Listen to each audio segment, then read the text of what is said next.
At my wife's promotion party, I stood quietly near the bar, watching her glow under the warm lights of the hotel ballroom. Everyone seemed genuinely proud of her new position, Senior Marketing Director. I was proud too, truly.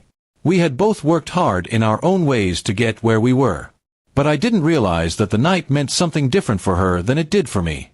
When she called me over to introduce me to her colleagues, I expected the usual, "This is my husband, Daniel." But instead, she laughed, raised her glass, and said loudly, "This is my house husband, the man who stays home and plays handyman while I make the real money." Everyone laughed. I froze. For a second, I thought she was joking lightly, but her smirk told me she meant every word. I forced a smile, pretending to laugh along, but inside, something broke.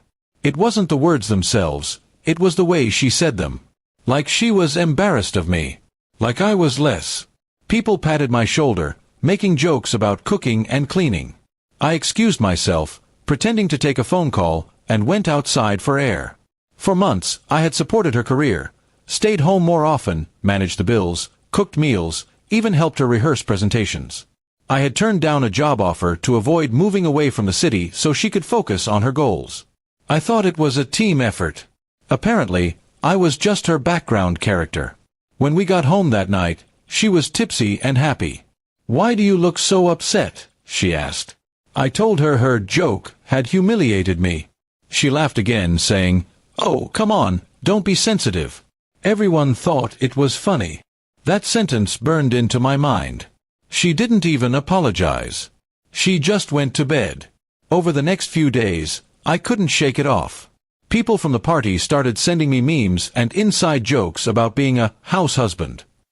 My pride, my dignity, it all felt crushed under her laughter. That's when I realized she didn't respect me anymore. She didn't see a partner, she saw a prop that made her shine brighter. I didn't confront her right away. Instead, I started observing. She often stayed late at work, claiming to have networking dinners. I trusted her, but now my trust had cracks. One night, while cleaning up, I found a photo on her tablet, her and a man from the same company, too close for comfort. My heart sank. I didn't accuse her immediately, but I saved the photo. A week later, her company hosted another event. This time, she wanted me to come. I agreed, quietly planning something she wouldn't forget. At the party, she once again took the stage to give a speech about her success. When she thanked her wonderful husband who keeps the house running, the crowd chuckled again. That's when I stepped forward. I smiled and said loudly, "Actually, I'd like to thank my wife's colleague, Jason, too. He's been spending a lot of late nights helping her network." The room went silent. Her face went pale. Jason froze near the table, holding his drink awkwardly. The whispering started immediately. My wife tried to laugh it off, but I calmly showed the photo on my phone. The HR director, standing near the front, looked shocked. Within minutes, the atmosphere of celebration turned into awkward tension.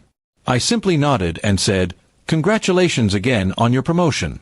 You truly earned everything that came with it." Then I walked out.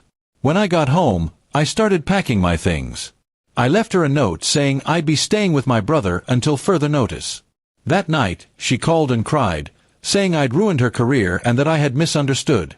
But the truth was simple. She had ruined us long before I ever opened my mouth. Over the next few weeks, I filed for divorce.